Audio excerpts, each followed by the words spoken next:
All right, now it is time for the variables. Now the variables is very simple, no big deal in Python, because so for example I want to put here which is var1. Okay, this is the name of the variable. Now we have equal and let's put 10. Now this variable is integer variable. As you can see, if you hover here, you can see that it is integer. Now print var1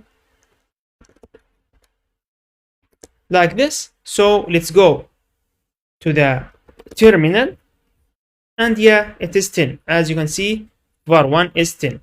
So here, another thing, we can use variables with each other.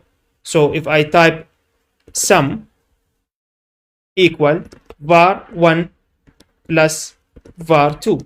Okay, now let's put another variable called var2, and inside it, let's put 20 like this. So yeah, let's print the sum here. And let's see what will happen. Okay, so go here, clear the screen, let's go here. Yeah, it is 30 as expected.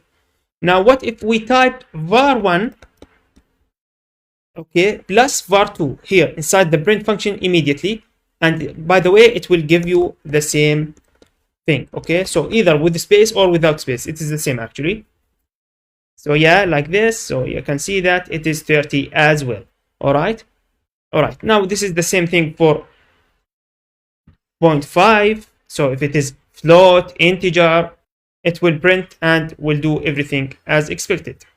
All right, now actually one thing I want to mention, which is we can put all the variables inside each other like this. So if I type var2 and put var3, and then I put respectively 20, 30. So actually let's remove that. And if I typed var1, var2, var3 as well, and I save it. So let's go here and check. Clear the screen first, and yeah, you can see it is 10, 20, 30.